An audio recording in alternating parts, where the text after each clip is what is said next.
bienvenue à l'Observatoire des Baronnies provençales.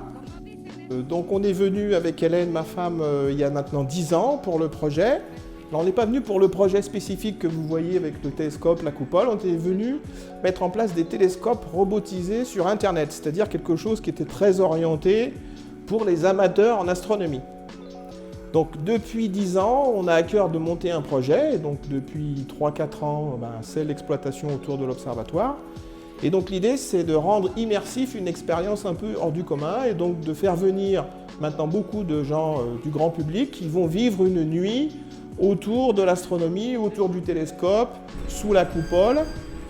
Et donc évidemment, ils vont vivre et dormir à l'observatoire. Et c'est ça un peu l'intérêt, c'est que à partir de la science, ils vont partir sur quelque chose qui est plus une expérience un peu exceptionnelle, hors du commun. Alors ce projet, il a été essentiellement mis en place par des artisans locaux.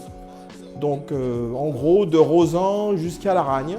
Et c'est quelque chose qui a été permis parce qu'il y a eu donc des financeurs comme l'Europe, l'État, la région, l'ADEME, Ozo Innovation, qui nous ont fait confiance. Alors que pendant 10 ans, on a à peu près généré 50 équivalents temps plein pour la mise en place du projet de l'Observatoire. Alors évidemment, on soutient le projet Quasar, puisqu'on est venu sur le Buëch, sur le territoire, en raison notamment du fait qu'on avait connaissance qu'un projet Quasar de culture scientifique et industrielle était en train d'être monté. On s'inscrit évidemment dans cette vallée de la lumière la nuit. La science permet notamment de faire du développement économique et touristique. Nous, essentiellement, c'est de l'astrotourisme. Alors dans l'astrotourisme, c'est de l'évocation et de l'expérience à vivre pour du grand public. Ce sont des amateurs qui vont venir sur le territoire parce que le ciel il est formidable, haut alpin, non pollution lumineuse, etc. Du bon ciel noir, souvent dans l'année. Donc ça, c'est important. Dans le public qui vient à l'observatoire, il y a aussi des professionnels.